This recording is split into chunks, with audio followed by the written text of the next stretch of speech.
this tells more than anything. Okay.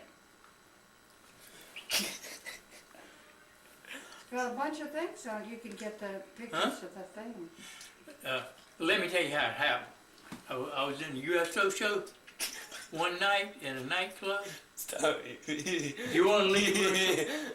And this captain was there from the Pentagon, and he was the liaison officer from Fort Benning, Georgia, assigned to the Pentagon for the Airborne. And he said, "You're the kind of guy I want. I'm gonna give you my card, and you call me, and I'll get you in the paratroopers." And the paratroopers were the elite forces at the time, because the only specialized troops that they were training were paratroopers, because they had a surprise effect on the operation of jumping into a battle area and surprising the Germans. Well, anyhow, I put his card in my pocket, and this is 1942. 1941, I was working for the telephone company building switchboards for the Pentagon. You ever heard of the Pentagon? Yeah. Okay, the Pentagon was the biggest long line telephone systems in the world, and I worked on that, building these switchboards as a job until I was going to get drafted. And I was working at the telephone company on Sunday, December the 7th, and I got off work at 4 o'clock in the afternoon, and I was going to a dance. And this is Sunday afternoon now, and I went out and got on the streetcar to go to the hotel, and everybody was solemn and sad and talking about Pearl Harbor. I said, "Who is she?" He said, "It's not a she." He said, that's a island that we own down in the Pacific." I said, "Oh, well, I'm never going down there." He said, "Yeah, you might." He said, "Why?" "Because the Japanese just bombed it today." And that's how I found out about Japan striking Pearl Harbor. I never heard of Pearl Harbor in my life. Nobody else had. We didn't have it in school, see, because things hadn't happened. It just happened that day. And I got to the dance, and everybody's standing around doing nothing. And the band would play a tune, and they'd stop, and everybody'd look and do nothing. I said, "What's the matter?" I said, "Didn't you hear about Pearl Harbor getting bombed?" I said, "Yeah, why? We're having a dance. Let's go play." And that's how I learned the upcoming events of World War II. So anyhow, I kept in touch with this captain. He worked out at the Pentagon one end of Washington, and I worked at another part. You ever heard of Marriott motels? Yeah. Marriott system?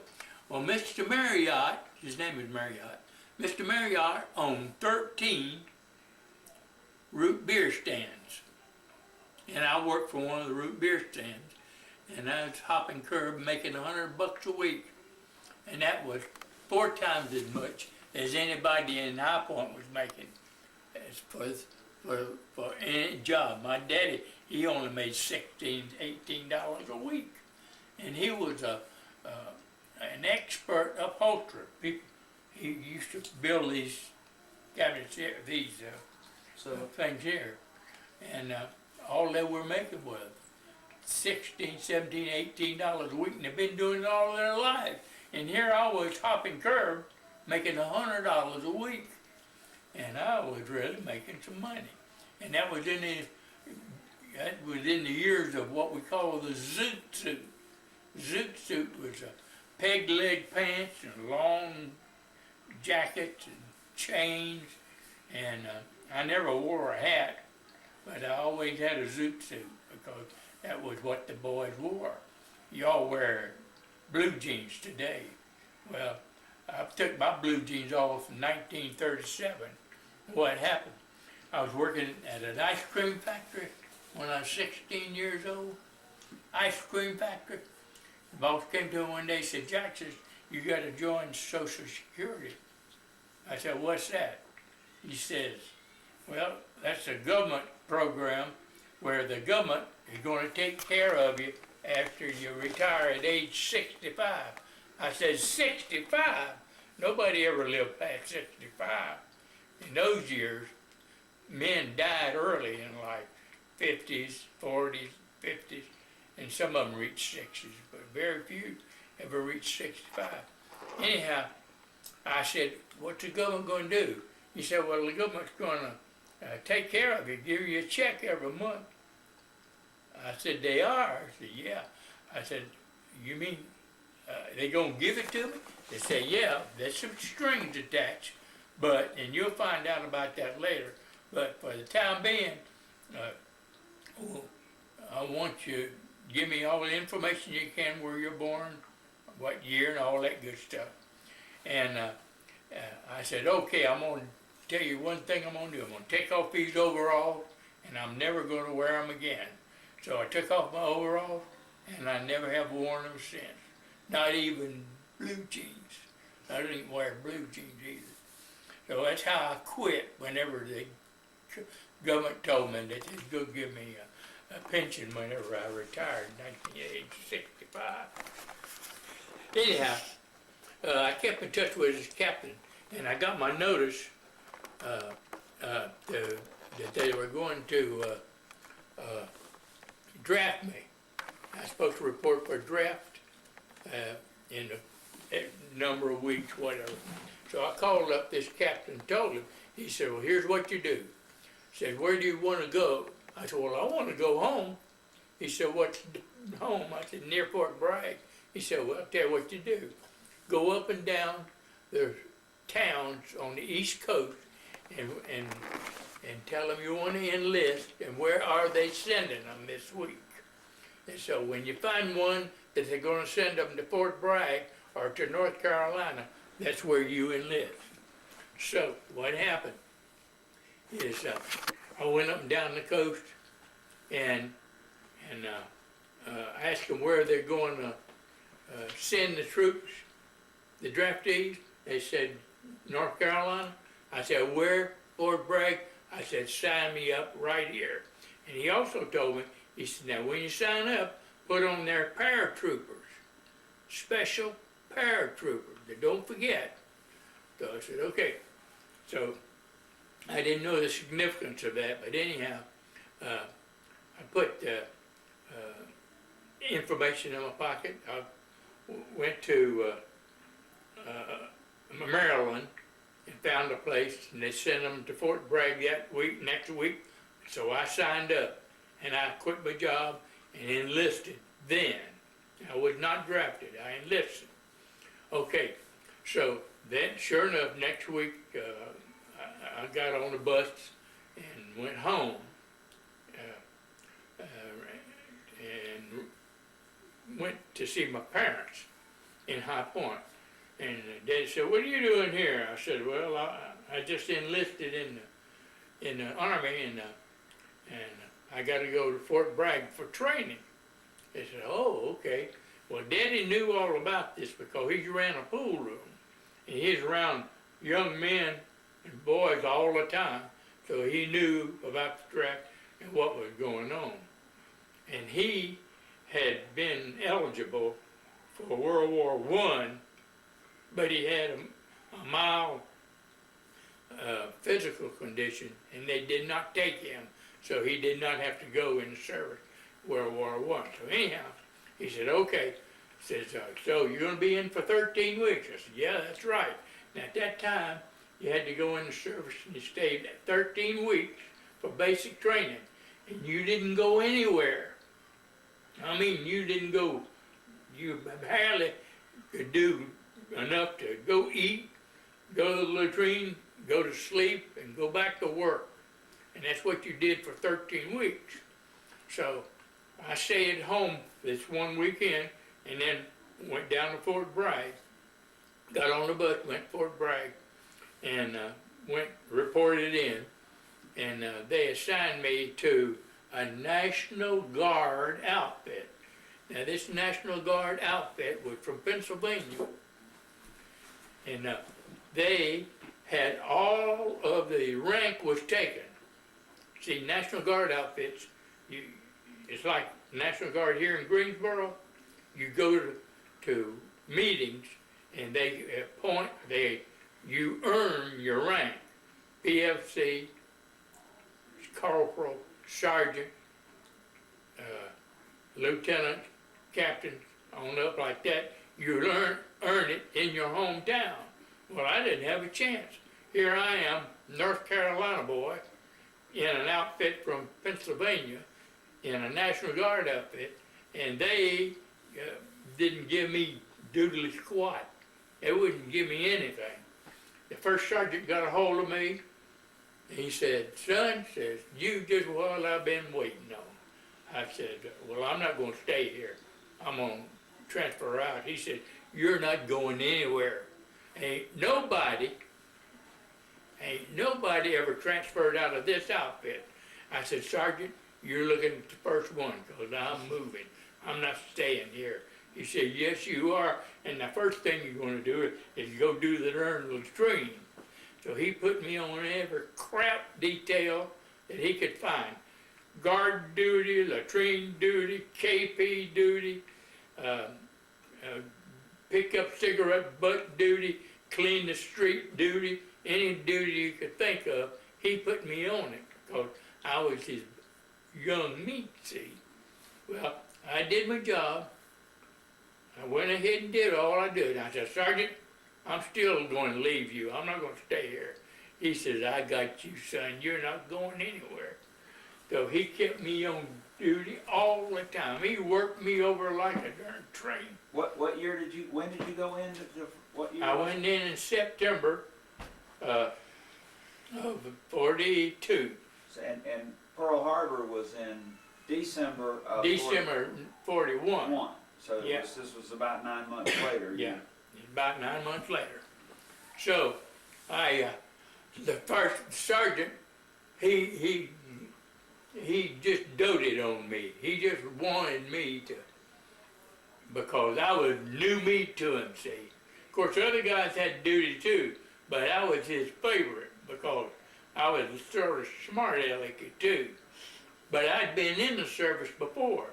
In 1938 and 39, when I was in high school, I would go to Fort Bragg for 45 days at a place called CMTC. And that was in the years when they had CCC, WPA, the PWA, WPA, all those man-made, government-made programs for people who didn't have jobs.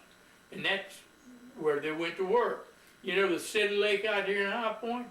That was built with CCC people and PWA money.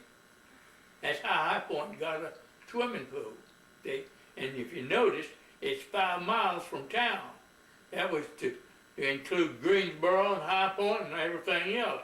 That's the way the government did things. You know this golf course up here at Stokesdale, on the right going? That was built with WPA money too. Did you know that? Dawn Acres? Yeah. Dawn Acres is built with WPA money, CC camp workers. And the CC camp, what they did is they cut trees and brush and cleaned the area. And WPA, they were people who handled machinery and built roads and poured concrete for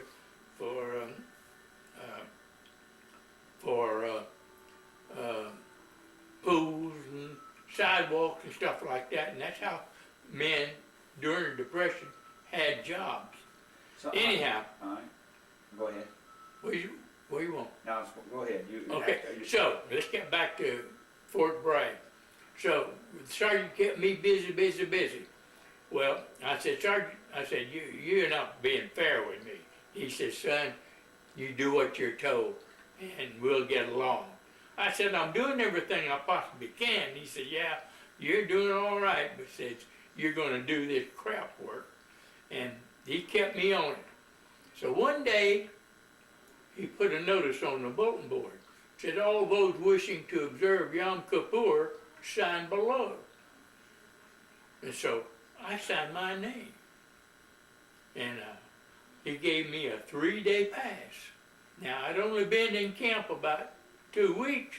So here, I have a 3-day pass for Yom Kippur. You know what that is?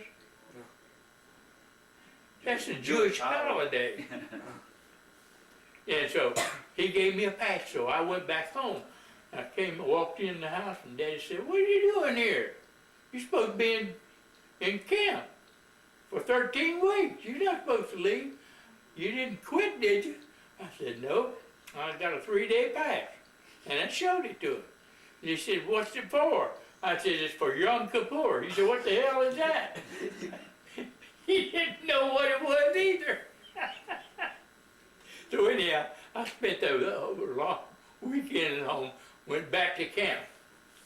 Okay, so I'm still working this crap detail that this first sergeant kept me on. And I keep telling the sergeant, I said, "Sergeant, I'm gonna leave here. So you don't get used to me being around. I'm not gonna be around." So after about 4 weeks or 5 weeks, I believe it was, he called me into the office one day. He says, "The battalion commander wants to speak to you." He said, "What the hell did you do now?" I said, "I didn't do anything." He said, "You must have done something because the colonel wants to speak to you." I said, "The colonel wants to speak to me?" He said, "Yeah." I said, "What did you say to him?" He said, "I didn't say anything to him. The adjutant sent down word to send Private Sappenfield up to see the colonel in Class A uniform." Well, I was a good soldier. I had all pressed and clean clothes, and shine shoes, and all that good stuff. So I go and put on my Class A uniform, go up to battalion headquarters, knocked on the door. The lieutenant said, "Come in." I went in, and he says, "You're Sappenfield?" I said, "Yes, I'm Sappenfield." He says, "Sit down over there. The colonel wants to speak to you." I said, "The colonel does?"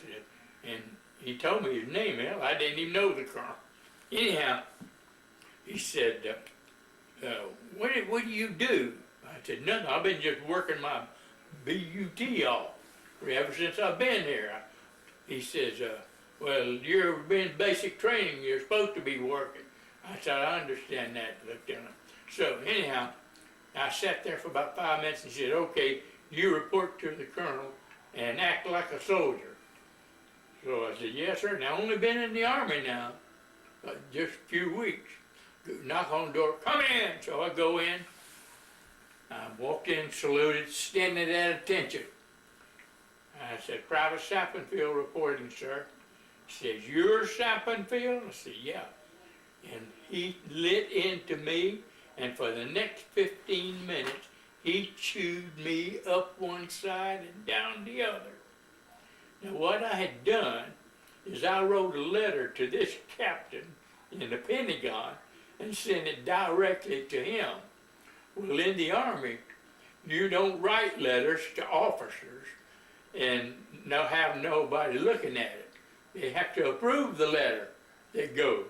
And he said, "You mean to tell me you wrote Captain so-and-so a letter in the Pentagon?" I said, "Yes, sir." He said, "Who the hell do you think you are?" And man, he chewed and chewed and chewed.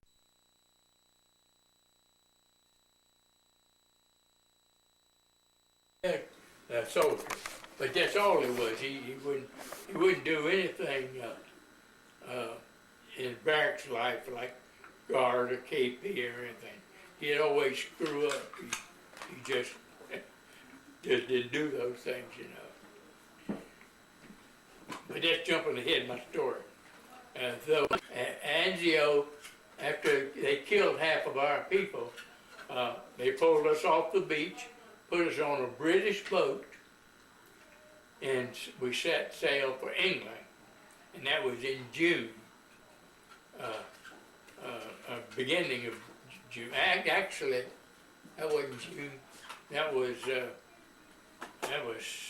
sometime Bobby, in he said, March or April she was on the phone and she that they said, put us on the she's phone. looked everywhere for the paper On and she said he must have it. Do you have the paper?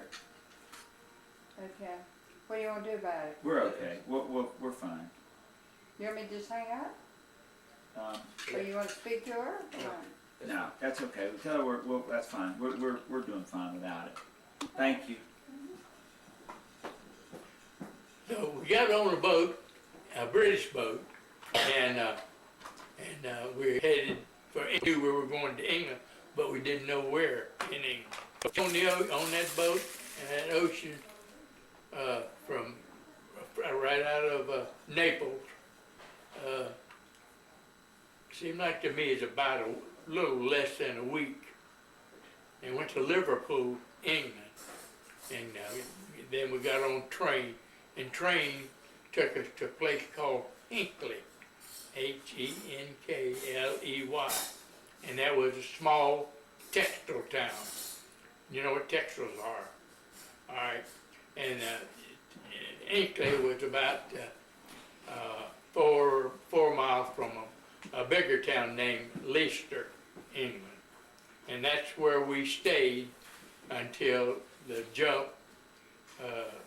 Now this seemed like to me was about April that we got to England.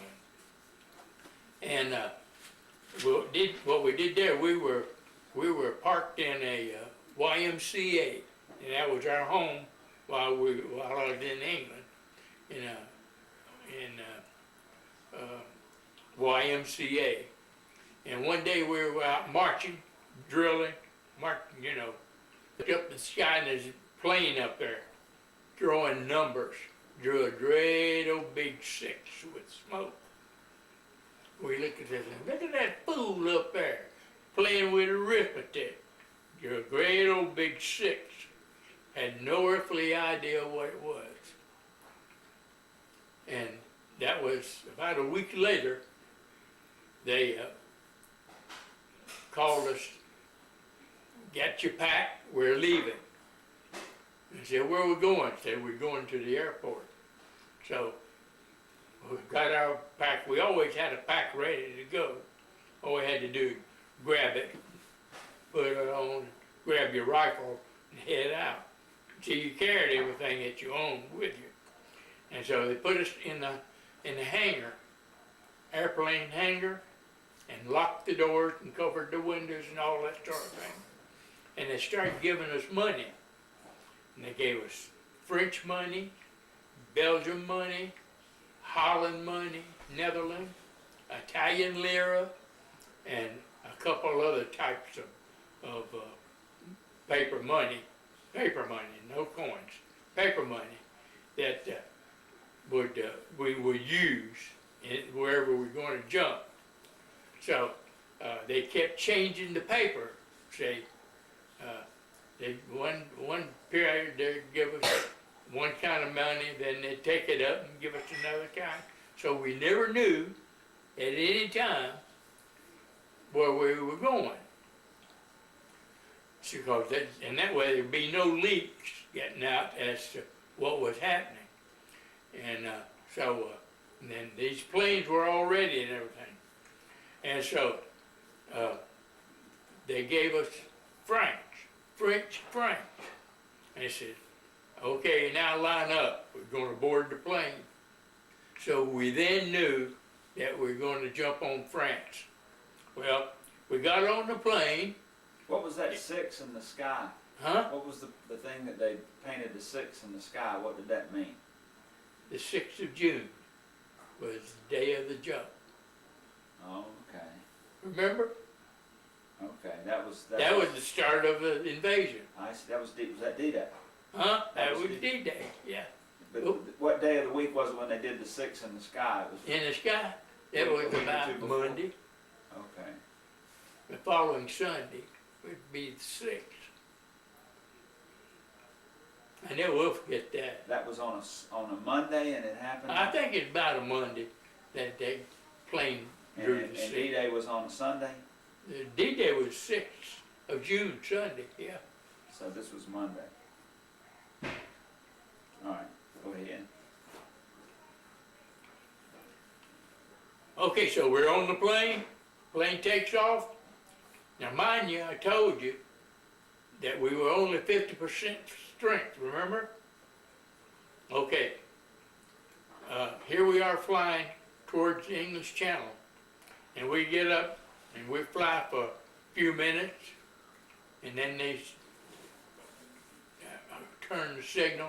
Says, okay, you turn around. You're going back. So we flew out over the channel and then headed back to camp. And we didn't know what was going on. But what we found out later was we were reserved on the jump. And they had, the rest of the troops had gone on ahead and had made the jump and it had been successful and they didn't need us. And so the reserve were sent back, and so we got to go back to England. So I did not jump on D-Day, but I flew over the channel on the way before they called it off for us, because we were only 50% strength. So we go back to England, and the next day we're told about the jump, and everything went well and everything. And you know, did you see the longest day, the picture? Have you seen that picture? No. You haven't seen that picture? That's a great movie. With The Tom longest Hanks. day? That's the D-Day jump. And this We ought to guy, rent this it. It's a guy good movie. jumped and landed on a steeple on the church, and he's up there hanging, and they're shooting at him. He was in our outfit. He lives in Wilmington today. He's alive. So that really happened that he landed? Huh? That really did happen? A guy landed? Yeah, yeah, that happened. All that, most of the stuff in the longest day happened. It happened, it really did. Anyhow, the hedgerows were what the problems were. Hedgerows, just like you see hedges on the road, that's what they had. And the Germans would hide behind them and we couldn't see them, see. Anyhow, I went back to England and we took up barracks life while they were still fighting over there. And we went into the same drill formation and everything. And the war was going well. Our outfit, the 82nd, had done its jump and had been successful and had moved on up and had participated, what I say, well. Well, in the meantime, back where I was, we were going through training. Well, at that time, all the blacks. Wait a minute, you jumped from, how did you go from D-Day to this? So you went and jumped to D-Day and... Huh? No, he didn't go, and they turned around. Oh, you turned around, you said? Yeah, we turned around over the English Channel and came back home. We were only 50% strength. See, we didn't have enough troops to do any fighting. We were in reserve. I see. Okay, you said, all right. All right, I'm So, sorry. now let me tell you about life in England.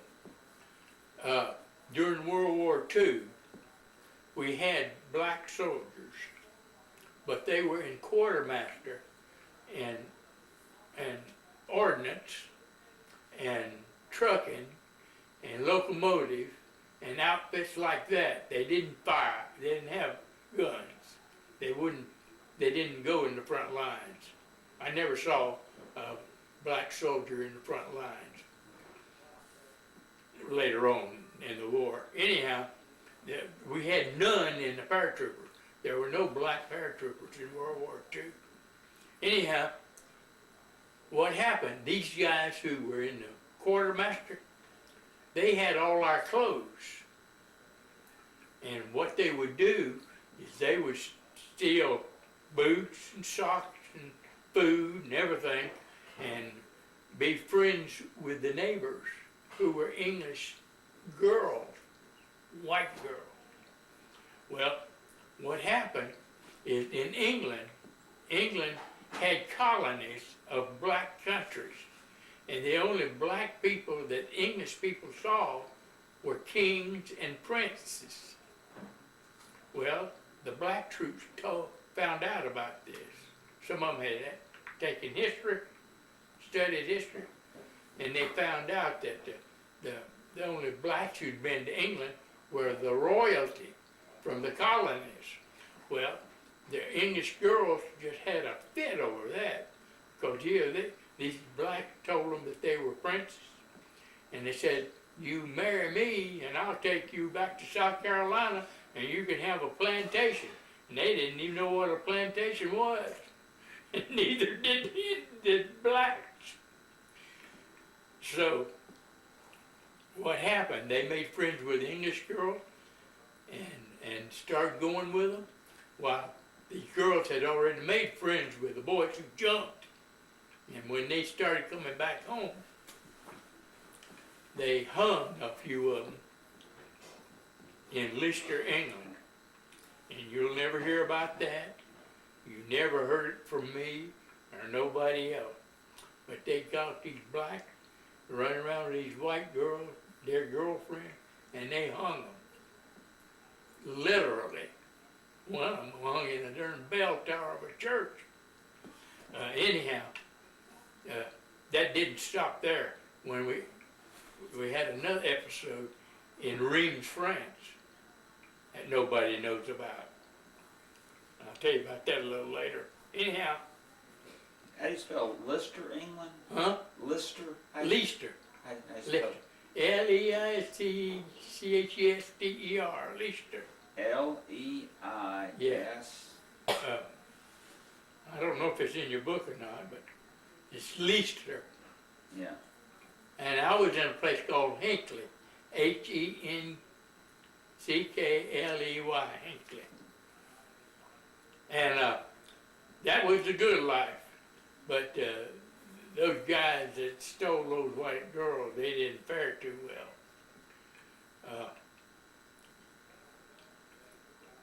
Now, let me jump ahead. We were after we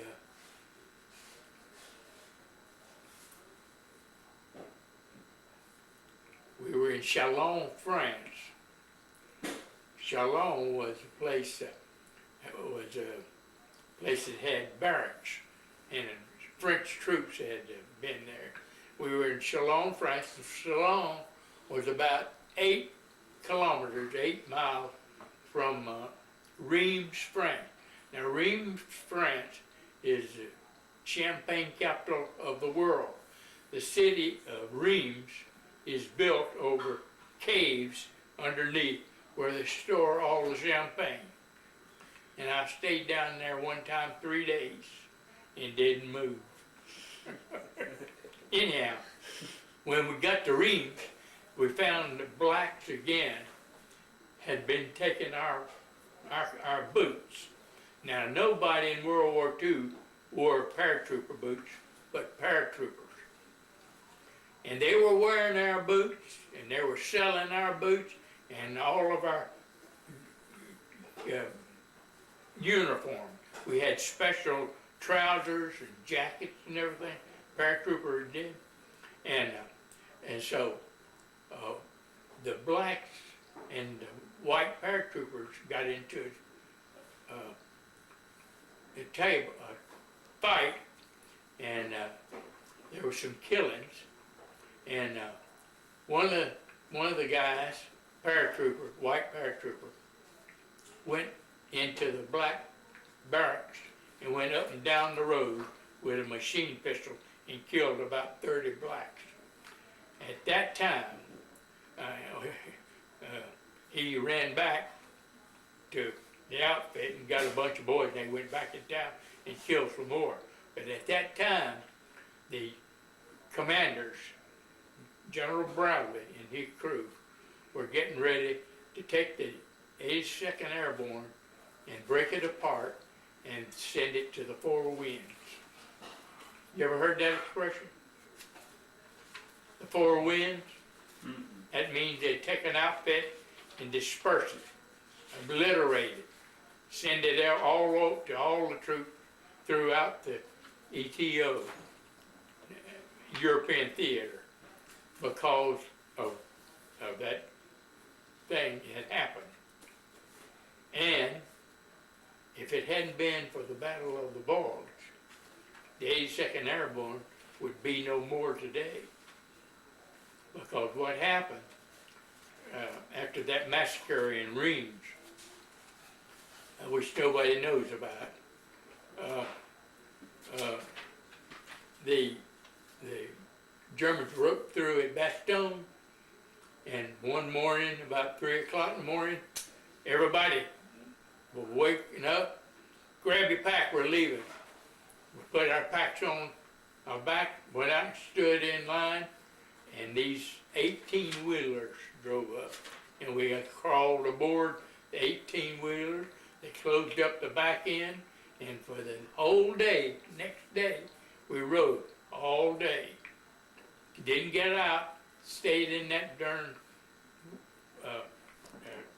18-wheeler, and that night, they opened up the gates and we jumped out into snow, and we didn't know where the hell we were. And they said, you're in Belgium, and there's a fight going on in a place called Bastogne. And so we jumped off those trucks into the snow, and this is getting toward midnight now. It seemed like to me it's about the 16th or the 17th of December, whenever we hit the ground. And so for then, the next month or so, through the month of December and parts of January, fighting in the Battle of the Bulge. And that's where the 101st Airborne got surrounded by the Germans. And the Germans sent word to the commander, General McCulloch, the 1st Airborne, to surrender. And he took a piece of paper and wrote on it, UTS, and sent it to the colonel, to the general, and they couldn't figure out what he's talking about. But that's how that famous word nuts got in the news, is from General McCulloch, who sent it to the German journal when he was asked to surrender his troops. And so we helped save the 101st and the rest of the troops in the Battle of the Bulge. But see, you never hear about that. All you hear about is the 101st, because they're the ones who got caught, see. So, What year was that? December of what, 1940? 44.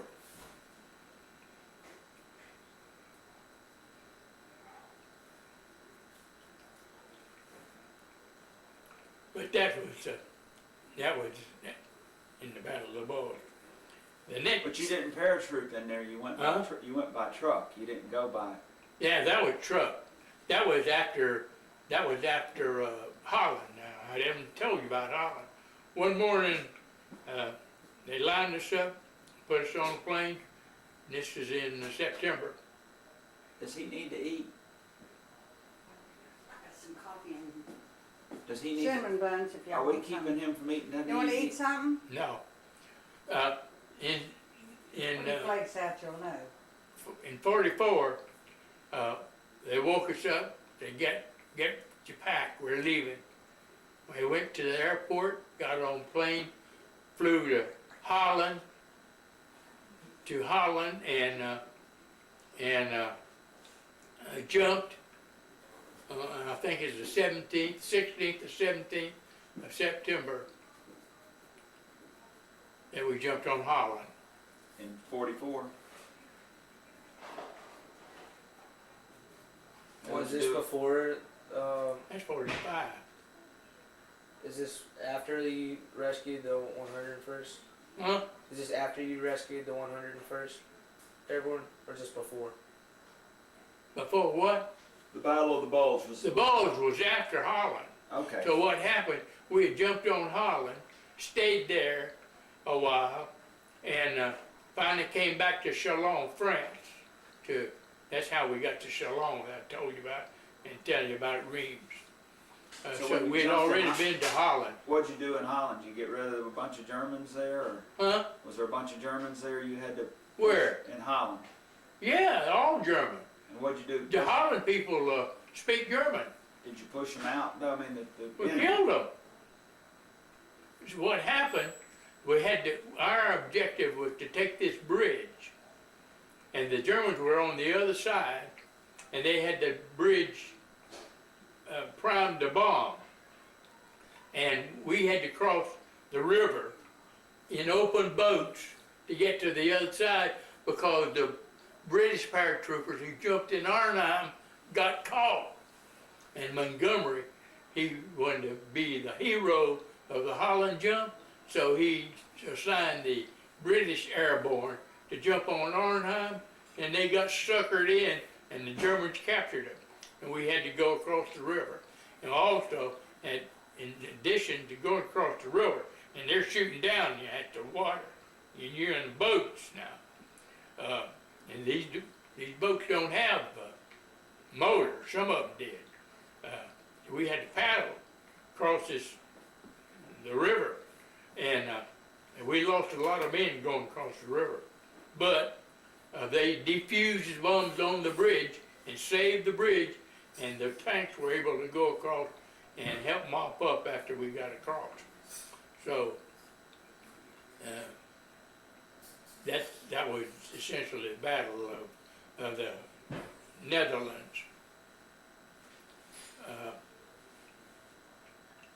I saw a guy get his head knocked off with a glider on the landing field whenever I jumped. And what I did, when we jumped, the first thing I started looking for was the Red Cross bottle, because that belonged to the medics, and it had all the alcohol in it. So that's what I'm looking for. See, when you jump, your equipment comes down with you. We had equipment under the plane, and we threw it out the door too, including the medics and the food and the ammunition and all that stuff. You have to jump with that out of the plane.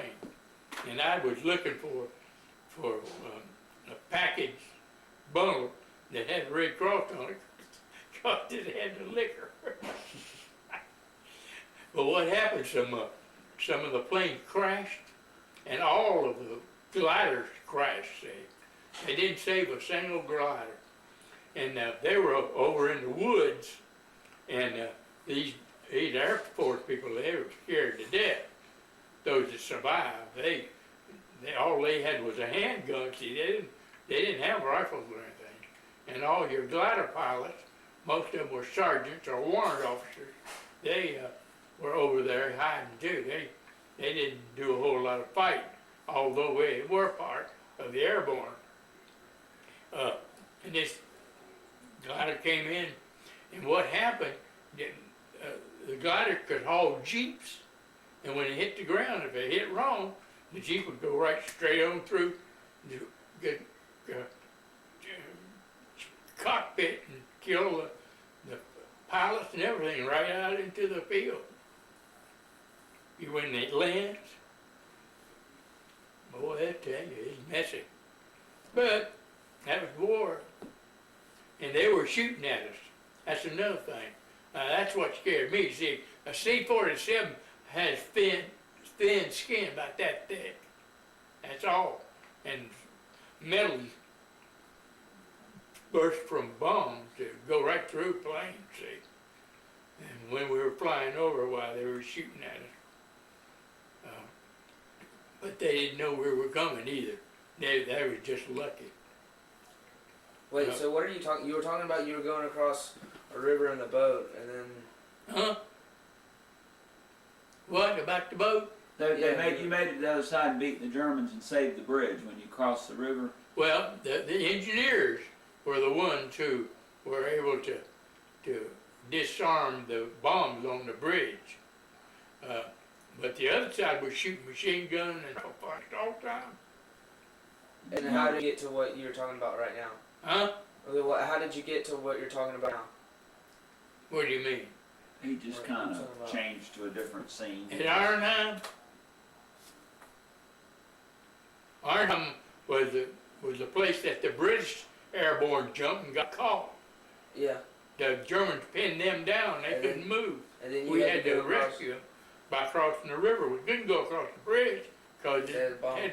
it was ready to be bombed. And then what happened after that? After that, the tanks came in.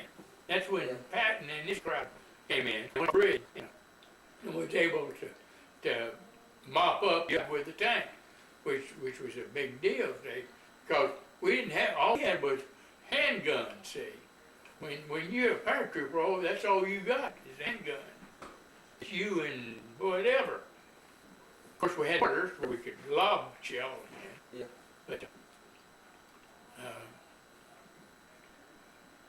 it's tough. You're just lucky to stay alive. And we could not fraternize with the Dutch people. You know what fraternize means? Fraternize means to cohabitate, or be friends, or talk to them. We were not allowed to talk to the Dutch people because, see, they spoke German, and we didn't know if they were German or Dutch. So we were not allowed to talk to any women.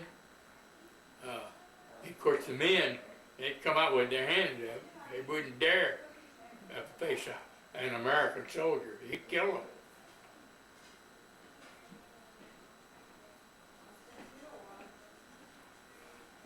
And then what happened after that?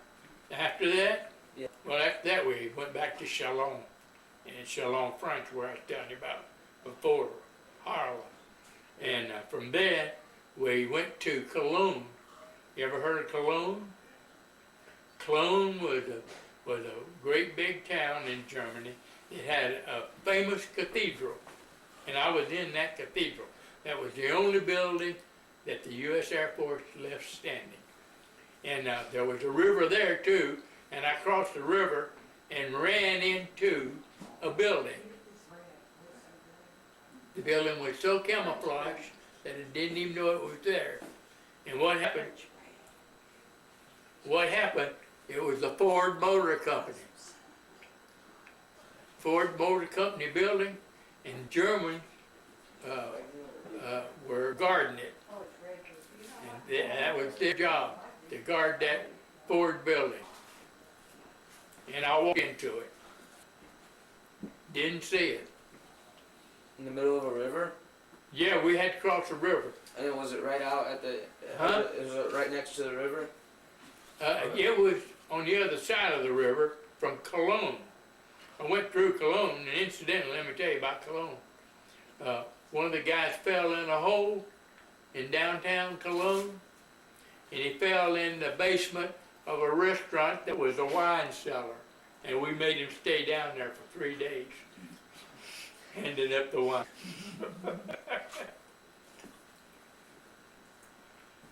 But it was some fun there. Good, I bet they had good wine. Yeah, delicious wine. What they had done, they'd captured all the wine in Germany, in France, and sent it back to Germany, see. And so the German cafes all had good stuff. But Cologne was bombed to the ground. The only thing left standing was this church, cathedral. And if you see some war pictures of Cologne, the cathedral is all you see. The rest of the place is rubble. And that's near the Maginot Line too. You ever heard of that? Yeah. That's such a line that put out a concrete pillar box that the French felt Germans couldn't breach. Walk right past them. Messy. Anyhow, after Cologne, we had a couple more skirmishes, a couple more rivers, and we ended up in Germany. And on VE Day, the word came down that they had surrendered. And next thing we went to a place called Ludwigslust, which had a lot of big castles, I remember. And there we captured the whole 21st Army. And we made them walk through our lines, collected all of their knives, weapons, personal things, and anything that we wanted. The whole 21st German Army passed through our lines, and we took their guns away from them. I had a house in a house was full. I never saw so many P-38s and Lugers in my life. Now we took off with these people, and they had with them. They had their mistresses.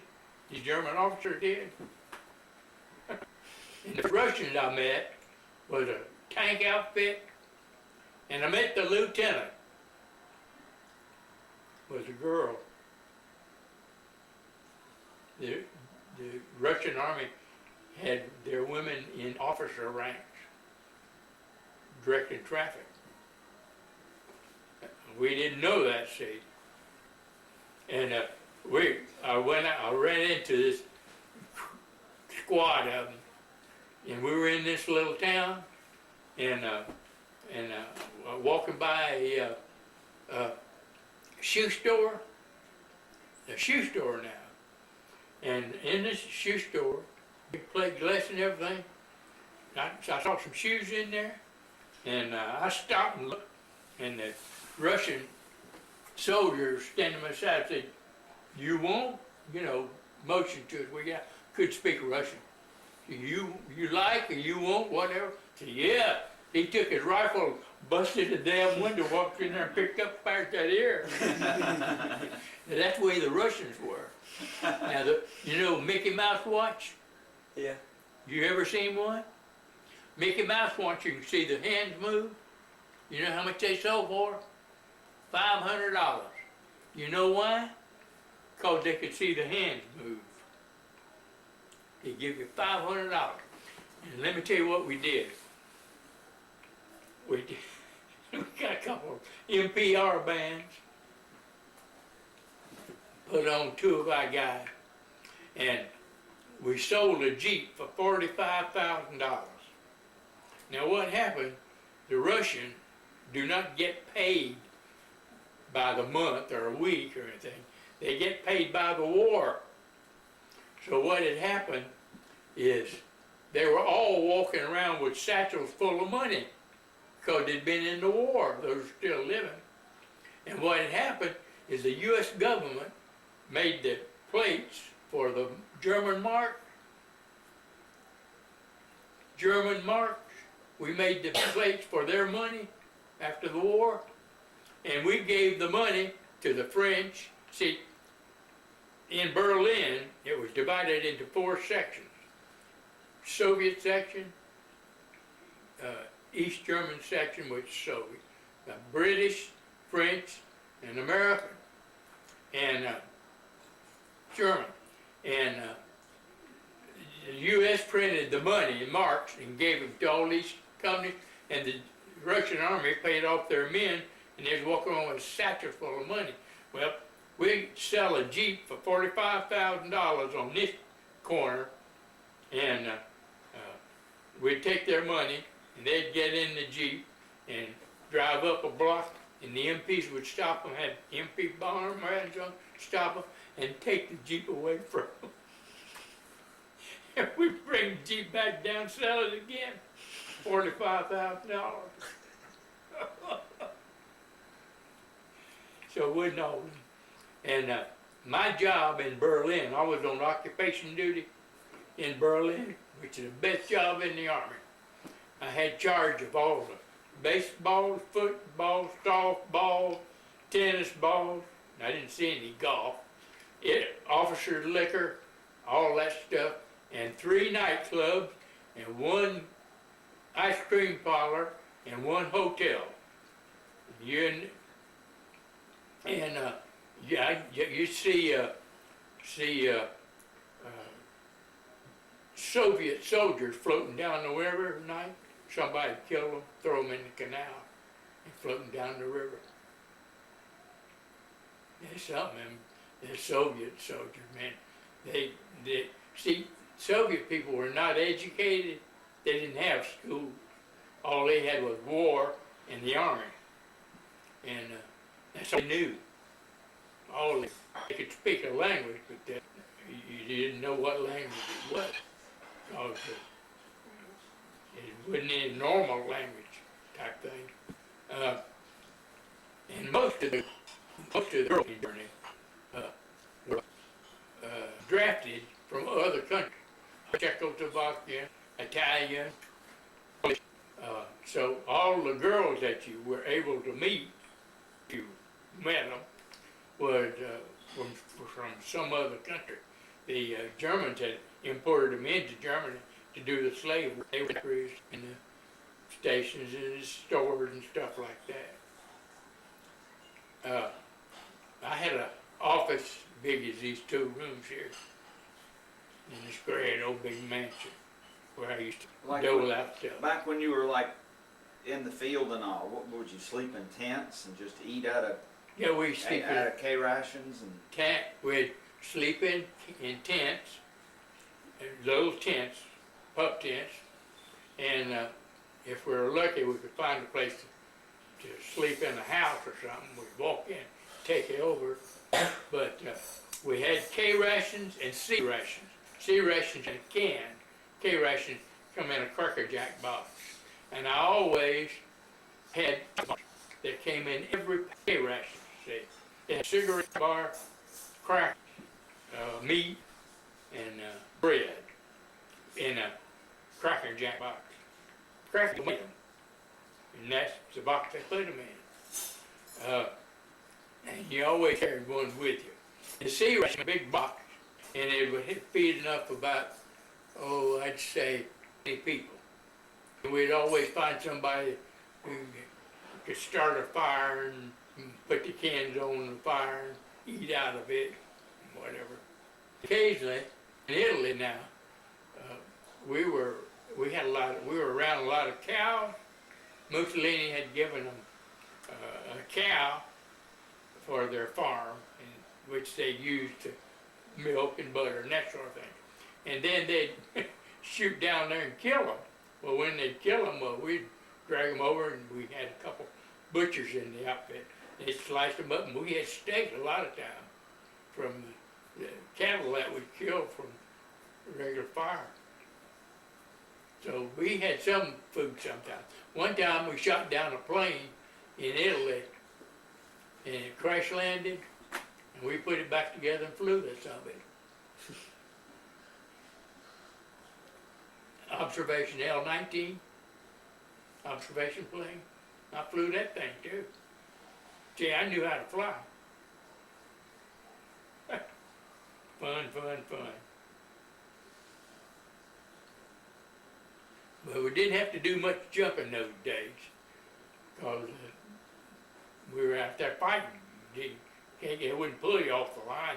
But if you were in some camp or someplace, they'd pull you off and make you go jump to earn your jump pay.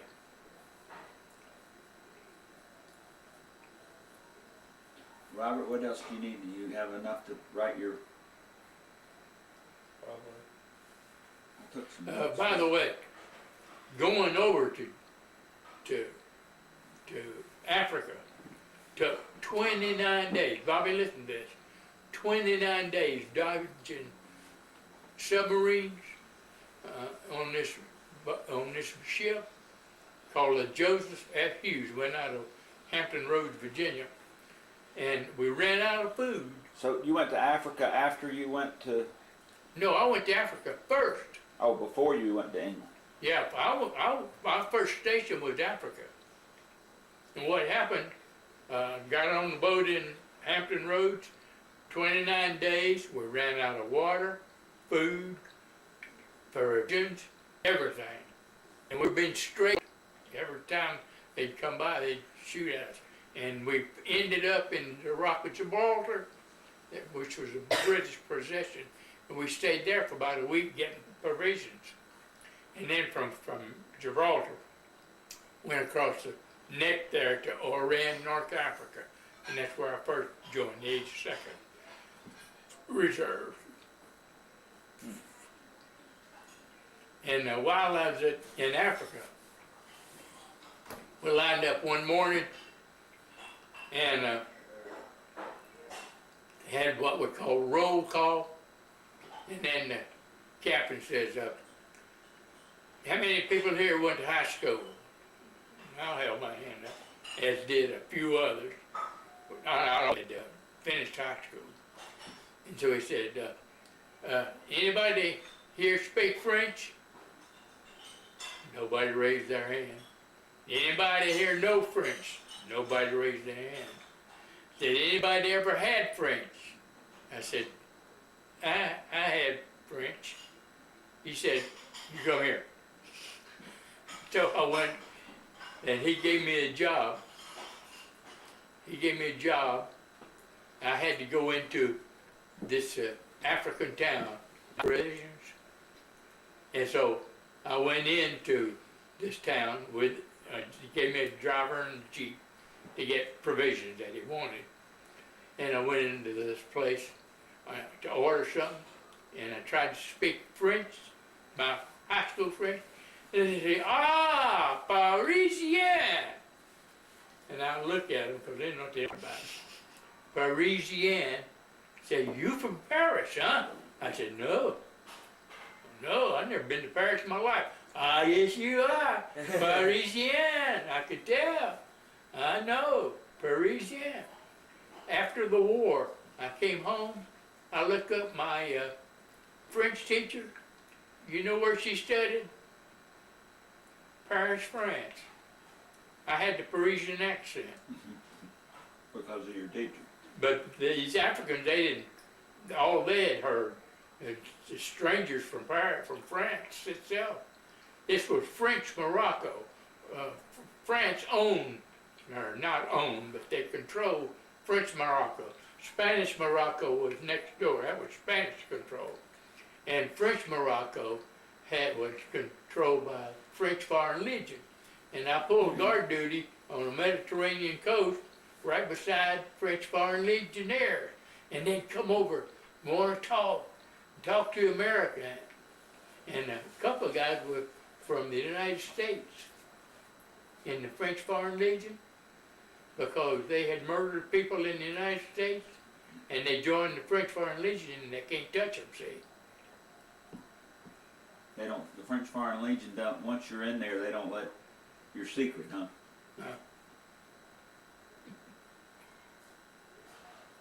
But the French Foreign Legionnaires, they were German, Polish, American, African, Sinhalese. Now you ought to see Sinhalese. They're tall as that door there. Black, and they don't carry guns, they carry knives. And they kill you with a knife. They can cut you to pieces. And that was really something.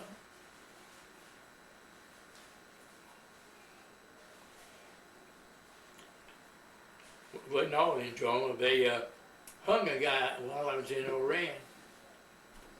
I was in a hospital. We jumped at night. And the darn stupid pilot got off course, and then he missed the jump zone, and I landed in a vineyard, and half of me stayed up on the ground, the other half went into a well. And it split me wide open right in here. So they put me in the hospital in Oran, North Africa, and I stayed there for a little over a week in the hospital. And the kid in the bed next to me had 1,000 visitors, all of them doctors, Bobby. 1,000 visitors, all of them doctors. And all the doctors wanted to examine him. He had his heart on the right side. Not the left, on the right side. And he's just one of those freak type individuals. I don't see how he got in the Army. He didn't know either. And when I left, he was still there. They wouldn't let him out of the hospital. Every doctor in the MTO came by to look at that boy. Was anything even wrong with him? Huh? Was anything wrong with him? No, he just had a heart on the left, right hand side. Freak of light. He didn't know he'd be famous, but he was. Had to go overseas, had to go to North Africa to see a guy with a heart on the right side. But you said they hung somebody. Huh? You said they hung somebody. Yeah. See, French girls and a boy raped her, this French girl, and they caught him and they hung him. Yeah, well, but it's raining, he's got his windows down. Oh, your windows are down and it's raining. Huh? It's starting to rain and your windows are down. Well, they are. Robert, we probably need to